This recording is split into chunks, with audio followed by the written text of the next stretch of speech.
ಈಗ ಬುರ್ಡೆ ಕೇಸ್ ವಿಚಾರಕ್ಕೆ ಬರೋಣ. ಧರ್ಮಸ್ಥಳದಲ್ಲಿ ನಾನು ನೂರಾರು ಶವಗಳನ್ನು ಹೂತಿಟ್ಟಿದ್ದೀನಿ ಅಂತ ಹೇಳಿ ಅನಾಮಿಕ ವ್ಯಕ್ತಿ ಹೇಳಿದ ನಂತರ ಎಸ್ಐಟಿ ಟೀಮ್ ರಚನೆಯಾಯಿತು. ಈಗ ಎಸ್ಐಟಿ ಟೀಮ್ ಕಾರ್ಯಪ್ರವೃತ್ತರಾಗಿ ಗುರುತು ಮಾಡಿದಂತಹ ಸ್ಥಳದಲ್ಲಿ ಶೋಧ ಕಾರ್ಯವನ್ನು ನಡೆಸ್ತಾ ಇದೆ, ಉತ್ಖನನ ಮಾಡ್ತಾ ಇದೆ. ನಿನ್ನೆ 6ನೇ ಪಾಯಿಂಟ್ನಲ್ಲಿ ಮೂಳೆಗಳು, ತಲೆಬುರುಡೆ ಪತ್ತೆಯಾಯಿತು. ಇವತ್ತು 4ನೇ ದಿನವೂ ಕೂಡ ಶೋಧ ಕಾರ್ಯ ಕಂಟಿನ್ಯೂ ಆಗುತ್ತೆ. ನಿನ್ನೆ 6ನೇ ಪಾಯಿಂಟ್ನಲ್ಲಿ ಮೂಳೆಗಳು ಸಿಕ್ತು, ತಲೆಬುರುಡೆ ಸಿಕ್ತು. ಕಳೆಬರ ಪತ್ತೆ ಹಿನ್ನೆಲೆಯಲ್ಲಿ ಶೋಧ ಕಾರ್ಯವನ್ನು ಮತ್ತಷ್ಟು ಚುರುಕುಗೊಳಿಸಲಾಗ್ತಾ ಇದೆ. ನಾನು ಶವಗಳನ್ನು ಹೂತಿಟ್ಟಿದ್ದೀನಿ ನೂರಾರು ಅಂತ ಹೇಳಿ 13 ಸ್ಥಳಗಳನ್ನು ಆ ವ್ಯಕ್ತಿ ಗುರುತಿಸಿದ್ದ.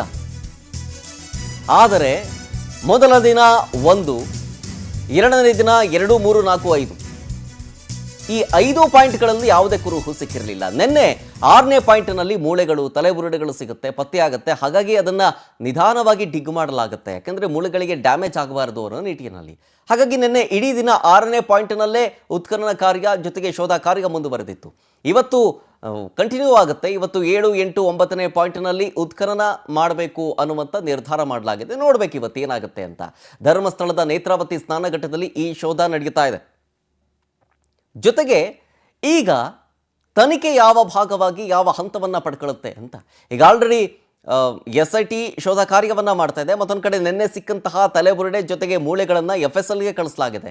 FSL ಟೀಮ್ ಏನೇನು ಶೋಧ ಕಾರ್ಯವನ್ನು ಮಾಡುತ್ತೆ, ಹೆಂಗೆ ಇನ್ವೆಸ್ಟಿಗೇಟ್ ಮಾಡುತ್ತೆ ಆ ಒಂದು ಫೊರೆನ್ಸಿಕ್ಸ್ ಟೀಮಿಂದ ಅಂತಂತಂದರೆ, ಮೊದಲಿಗೆ ಆ ಮೂಳೆ ಮೇಲಾ ಫೀಮೇಲಾ ಅಂತ ಕನ್ಫರ್ಮ್ ಮಾಡ್ಕೊಳ್ತಾರೆ. ತದನಂತರ ಏಜ್, ಆ ವ್ಯಕ್ತಿಯ ಏಜ್ ಎಷ್ಟು ಅಂತ ಗುರುತು ಮಾಡಲಾಗುತ್ತೆ. ಜೊತೆಗೆ ಈತ ಸತ್ತು ಎಷ್ಟು ವರ್ಷಗಳಾಗಿದ್ದಾವೆ ಅಥವಾ ಎಷ್ಟು ತಿಂಗಳಾಗಿದೆ ಅನ್ನೋದನ್ನು ಗೊತ್ತು ಮಾಡ್ತಾರೆ. ಅದಾದ ನಂತರ ಪೊಲೀಸರಿಗೆ ಇದೆಲ್ಲವನ್ನು ಕೂಡ ತಿಳಿಸ್ತಾರೆ. ಆಮೇಲೆ DNA ಸ್ಯಾಂಪಲ್ ಕೂಡ ತಗೊಳ್ತಾರೆ. ಆಮೇಲೆ ಇಫ್ ಇನ್ ಕೇಸ್ ಆತನಿಗೆ ಕೈ ಅಥವಾ ಕಾಲು ಏನಾದರೂ ಈ ಹಿಂದೆ ಡ್ಯಾಮೇಜ್ ಆಗಿ, ಆತ ಬದುಕಿದ್ದಾಗ ಡ್ಯಾಮೇಜ್ ಆಗಿ ಏನಾದರೂ ನಿಮಗೆ ಕೈ ಅಥವಾ ಕಾಲಿಗೆ ರಾಡ್ ಹಾಕ್ತಾರೆ ಗೊತ್ತಾ, ಸೊ ಈ ಥರದ್ದೇನಾದರೂ ಇದ್ದರೆ ತನಿಖೆಗೆ ಸಹಕಾರ ಆಗುತ್ತೆ. ಸೊ ಇದರ ಜೊತೆಗೆ ಇನ್ನಷ್ಟು ಮಾಹಿತಿಯನ್ನು ಕೊಡೋದಕ್ಕೆ ನಮ್ಮ ಜೊತೆಗೆ ವಿಧಿ ವಿಜ್ಞಾನ ತಜ್ಞರಾದಂತಹ ದಿನೇಶ್ ಅವರು ನಮ್ಮ ಜೊತೆಗೆ ಫೋನ್ ಸಂಪರ್ಕದಲ್ಲಿ ಜಾಯ್ನ್ ಆಗಿದ್ದಾರೆ.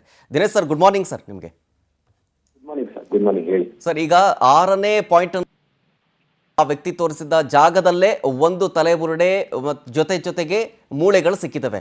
ಸೊ ಈಗ ಆಸ್ ಎ ಎಕ್ಸ್ಪರ್ಟ್ ತನಿಖೆ ಹೇಗೆ ಸಾಗುತ್ತೆ ಅಂತ ಹೇಳಿ.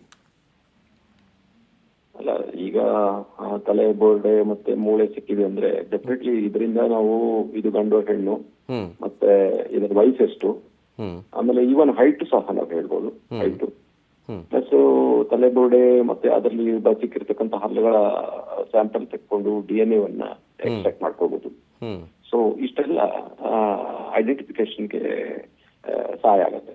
ನೋಡಿ, ಒಂದು ಎಕ್ಸುಮೇಷನ್ ಮಾಡ್ತಾ ಇರೋದು ಹೇಗ ಸತ್ತ ಅನ್ನೋದಕ್ಕಿಂತ ಯಾರು ಸತ್ರು ಅನ್ನೋದು ತುಂಬಾ ಮುಖ್ಯ. Identification is most important.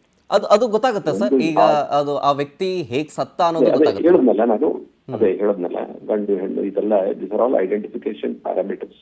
So once DNA sample ತಗೊಂಡಾದ್ಮೇಲೆ ದೆನ್ ಆ ಏಜ್ ಗ್ರೂಪ್ ಅಲ್ಲಿ, ಆ ಸೆಕ್ಸ್ ಗ್ರೂಪ್ ಅಲ್ಲಿ ಯಾರು ಮಿಸ್ ಆಗಿದ್ದಾರೆ ಅಂತ ಇರ್ತಾರೆ, ರಿಜಿಸ್ಟರ್ ಆಗಿರುತ್ತೆ ಕೇಸ್, ಅವ್ರ ಮನೆಯವ್ರ ಬ್ಲಡ್ ಸ್ಯಾಂಪಲ್ ತಗೊಂಡು ಇಲ್ಲಿ ಬೋನ್ ನಲ್ಲಿ ಇರ್ತಕ್ಕಂಥ DNA ನ ಕಂಪೇರ್ ಮಾಡಿ then will come in to a conclusion. ಅವಾಗ ಐಡೆಂಟಿಟಿ ಎಸ್ಟಾಬ್ಲಿಷ್ ಮಾಡೋದು ಅಂತ ಹೇಳ್ತಾರೆ. ಅದಕ್ಕೆ ಒಂದ್ಸಲ ಐಡೆಂಟಿಫೈ ಎಸ್ಟಾಬ್ಲಿಷ್ ಮಾಡ್ಬಿಟ್ರೆ the whole case will be solved. So this is the very importance. ಇದರ ಜೊತೆಗೆ ಏನಾದ್ರೂ ಮೂಳೆಗಳ ಮೇಲೆ ಏನಾದ್ರೂ ಏಟು ಬಿದ್ದು ಕಂಡು ಬಂದಲ್ಲಿ ಅವಾಗ ಸಾವೇದಾಯ್ತು ಅಂತಾನು ನಾವು ಹೇಳಲಿಕ್ಕೆ ಬರ್ತದೆ. ಓಕೆ. ಬಟ್ ಇದೆಲ್ಲ ಗೊತ್ತಾಗೋದಕ್ಕೆ ಎಷ್ಟು ಟೈಮ್ ಹಿಡಿಯುತ್ತೆ ಸರ್? ಈಗ ಯಾವುದೋ ಒಂದು ಇದು ತುಂಬ ಇಂಪಾರ್ಟೆಂಟ್ ಕೇಸ್ ಅಂದ್ಬಿಟ್ಟು ತರಾತುರಿಯಲ್ಲಿ ಏನೂ ಮಾಡೋದಕ್ಕಾಗಲಿಲ್ಲ. ತೀವ್ರವಾಗಿ ಶೋಧ ಮಾಡಿ ಎಕ್ಸ್ಪರ್ಟ್ಸ್ಗಳು ಇದನ್ನು ಮಾಡಿ ತೋರಿಸ್ಬೇಕಾದ್ರಿಂದ ಎಷ್ಟು ಟೈಮ್ ಹಿಡಿಯುತ್ತೆ ಈ ಪ್ರೊಸೆಸ್ಗೆ ಅಂತ? ಅಂದ್ರೆ ಟೈಮ್ ಇದು ಮ್ಯಾಕ್ಸಿಮಮ್ ಈಗ ಗಂಡು ಹೆಣ್ಣು ವಯಸ್ಸು ಇದೆಲ್ಲ ಹೇಳಲಿಕ್ಕೆ ಒಂದು 10-15 ನಿಮಿಷ ಸಾಕು. ಮತ್ತೆ ರಿಪೋರ್ಟ್ ಎಲ್ಲ ಮಾಡಿ ಕೊಡ್ಲಿಕ್ಕೆ ಒಂದು 3 ದಿನದೊಳಗೆ ರಿಪೋರ್ಟ್ ಕೊಡ್ಬೋದು. DNA ಸ್ಯಾಂಪಲ್ ಅದಕ್ಕೆಲ್ಲ ಮಾಡ್ಲಿಕ್ಕೆ 1 ವಾರ ಆದ್ರೆ ಬೇಕು ಅಷ್ಟೇ. Okay. Fine. Thank you Dinesh sir, ಇಷ್ಟೊತ್ತು ಪವರ್ ಟಿವಿ ಜೊತೆಗೆ ಮಾತನಾಡಿದ್ದಕ್ಕಾಗಿ.